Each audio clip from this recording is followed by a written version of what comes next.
اور اس کا ایک فائدہ اور بھی ہے، وہ یہ ہے کہ اگر کوئی ایسا خواب ڈراؤنا آ جاتا ہے تو اللہ رب العزت اس عمل کے صدقے آپ کے اس ڈراؤنے خواب کا جو اثر تھا اس کو زائل کر دیتا ہے۔ بسم اللہ الرحمن الرحیم۔ ناظرین محترم، بعض لوگ سوال کرتے ہیں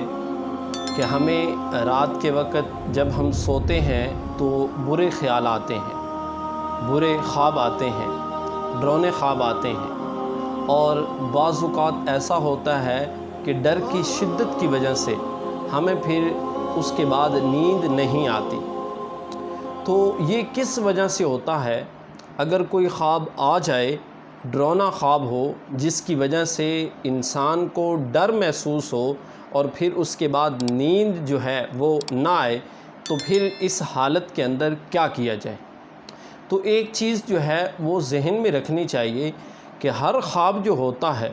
اس کی کوئی تعبیر جو ہے وہ حقیقت نہیں ہوتی، بلکہ کچھ ایسے خواب ہوتے ہیں جو حقیقت پر مبنی ہوتے ہیں۔ اب اگر خواب کے اندر کوئی اچھا خواب آ جائے یہ تو اچھی بات ہے، اور اگر کوئی برا خواب آتا ہے تو پھر کیا کیا جائے؟ تو ناظرین محترم، اگر کسی شخص کو، کوئی عورت ہو، کوئی بھی ہو، بچہ ہو، اس کو اگر ڈراؤنا خواب آتا ہے تو وہ دیکھے کہ وہ کس حالت پر سویا ہوا ہے، یعنی کس کروٹ لیٹا ہوا ہے۔ اگر وہ دائیں کروٹ لیٹا ہوا تھا اور اس کو کوئی برا خواب آیا، یا وہ بائیں کروٹ پہ لیٹا ہوا تھا تو اس کروٹ پہ اسے کوئی برا خواب آتا ہے، تو جیسے ہی کوئی برا خواب آئے، آنکھ کھلے تو آنکھ کھلنے کے فوراً بعد دیکھنا ہے کہ کس کروٹ پہ تھے۔ اگر دائیں کروٹ پہ ہیں تو دائیں طرف، اگر بائیں کروٹ سوئے ہوئے تھے تو بائیں کروٹ آپ نے 3 مرتبہ تھوک پھینکنی ہے،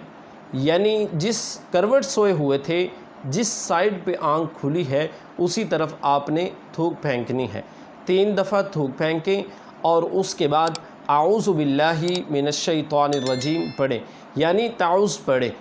جب آپ یہ عمل کریں گے، یعنی جس طرف آپ لیٹے ہوئے تھے اور خواب آیا اسی طرف 3 تھوک پھینکنی ہے 3 مرتبہ، اور اس کے فوراً بعد آپ نے اعوذ باللہ من الشیطان الرجیم پڑھنا ہے۔ انشاءاللہ العزیز یہ عمل کرنے کی وجہ سے آپ کا جو خواب کا ڈر ہوتا ہے وہ ختم ہو جاتا ہے، اور اس کا ایک فائدہ اور بھی ہے، وہ یہ ہے کہ اگر کوئی ایسا خواب ڈراؤنا آ جاتا ہے تو اللہ رب العزت اس عمل کے صدقے آپ کے اس ڈراؤنے خواب کا جو اثر تھا اس کو زائل کر دیتا ہے، یعنی ختم ہو جاتا ہے، اور اس خواب کی وجہ سے آپ کو کوئی پھر نقصان نہیں ہوتا، چاہے اس کی تعبیر کسی بھی قسم کی ہو۔ تو یہ عمل کر لینا چاہیے، بچوں کو بھی کر لینا چاہیے، بڑے ہوں، عورتیں ہوں، کوئی بھی ہو۔